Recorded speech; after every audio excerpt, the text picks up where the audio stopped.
Hello Formula One fans, welcome to Formula Pun Racer. With today being September 11th, 2025, I'm going to keep this video short and non-humorous for obvious reasons, mostly because of the victims that we honor from the 9/11 attacks back in 2001, along with Super Swede Ronnie Peterson of Orebro, Sweden, who sadly died on September 11th, 1978 from injuries he sustained in the first lap racing crash of the 1978 Italian Grand Prix at Monza. So, before I begin my quick review on the Dutch and Italian GPs, a moment of silence, please, for all the victims of 9/11, Ronnie Peterson, and other people throughout history who have passed away on this day.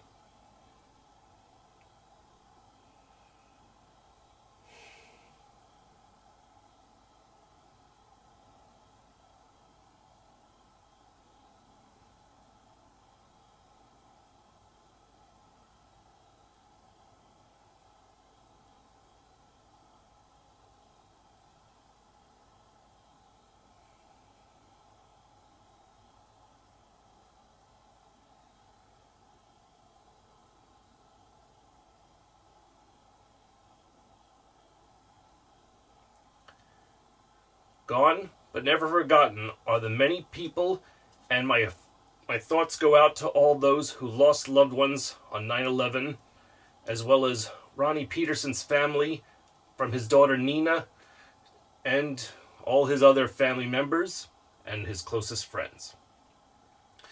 Now, to give you a little up-to-date representation about this is that what you see here is the Lotus Ford 79 that Ronnie Peterson drove during the 1978 F1 season and won 2 races that year in South Africa and Austria.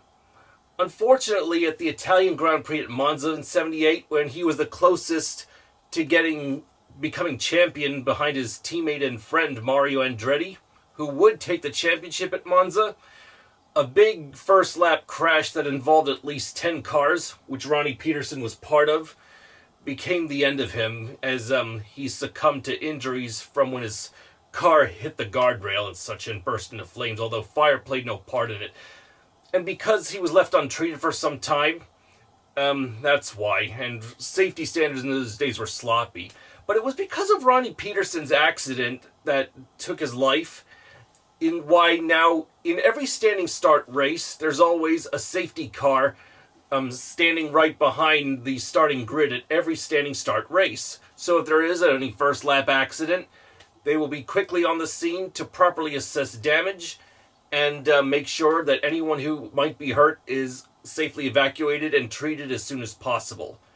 Who knows, if this idea had been set in motion before Ronnie Peterson's accident, who knows if he'd still be alive and well with us, but we'll never know. So, Godspeed Ronnie Peterson, along with all other people throughout history who have died on September 11th, before, during, and after the attacks, like John Ritter, Andy Whitfield, Alexis Arquette, to name a few.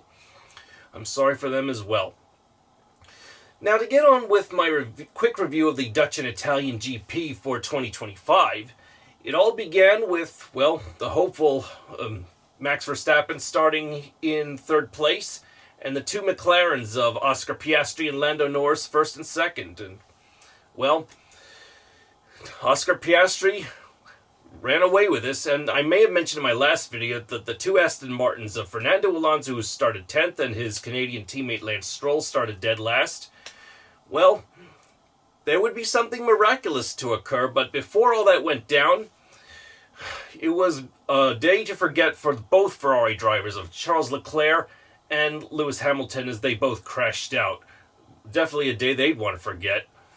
This in turn helped Aston Martin kind of worm their way up the field, but even more surprising is that 7 laps from the finish, Lando Norris's McLaren Mercedes engine quit on him, which in turn meant that the Aston Martins of Fernando Alonso would finish 8th and Lance Stroll would finish 007th.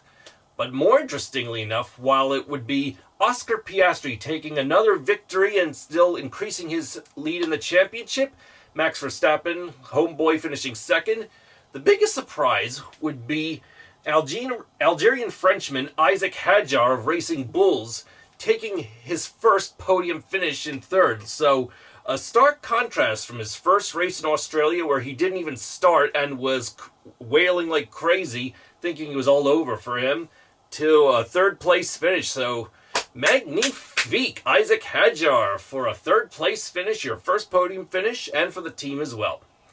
The Italian Grand Prix, in contrast to Aston Martin, it would be the exact opposite for them in Monza.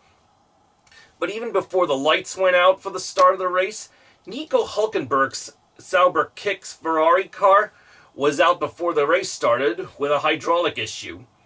But when the lights did go out, sometime later, from the very beginning, Fernando Alonso's Aston Martin broke a suspension during the race and was out.